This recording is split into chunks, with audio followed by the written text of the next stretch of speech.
ফের উত্তাল হলো বিধানসভা। 4 বিজেপি বিধায়ককে সাসপেন্ড করা হলো, এবার একেবারে গোটা সেশনের জন্য। শুধু তাই নয়, মার্শাল দিয়ে বিধানসভা থেকে বের করে দেওয়া হলো মনোজ ওঁরাও, দীপক বর্মন, অগ্নিমিত্রা পাল এবং শঙ্কর ঘোষকে। কার্যত টেনে হিচড়ে তাদের বের করে দেওয়া হলো। সোমবার সকাল থেকেই সরগরম ছিল বিধানসভা। ওয়াকআউট না করে বিধানসভার ভেতরেই এদিন তুমুল বিক্ষোভ দেখান বিজেপির বিধায়করা। বৃহস্পতিবার একটি বিলের ওপর আলোচনায় অংশ নিয়েছিলেন বিজেপির বিধায়করা। মন্ত্রীর জবাব না শুনে বিজেপি বিধায়করা বেরিয়ে যাওয়ায় তাদের বক্তব্য কার্যবিবরণী থেকে বাদ দিয়েছিলেন অধ্যক্ষ।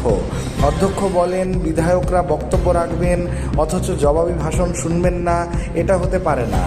এরপর প্রতিবাদ স্বরূপ বিজেপির বিধায়করা বিধানসভায় দাঁড়িয়ে কাগজ ছিঁড়ে বিক্ষোভ দেখাতে থাকেন। ক্ষমতাসীন দলের বিধায়করাও পাল্টা স্লোগান দেন। এমন পরিস্থিতিতে তখন বিধানসভার কাজে বাধা দেওয়া, কাগজ ছেঁড়ার মতো কাজ করার জন্য বিজেপির 4 বিধায়ক শঙ্কর ঘোষ, মনোজ ওঁরাও, দীপক বর্মন ও অগ্নিমিত্রা পালকে গোটা অধিবেশনের জন্য সাসপেন্ড করে দেন স্পিকার বিমান বন্দ্যোপাধ্যায়। এরপর মার্শাল ডেকে তাদের অধিবেশন কক্ষের বাইরে বের করে দেওয়া হয়।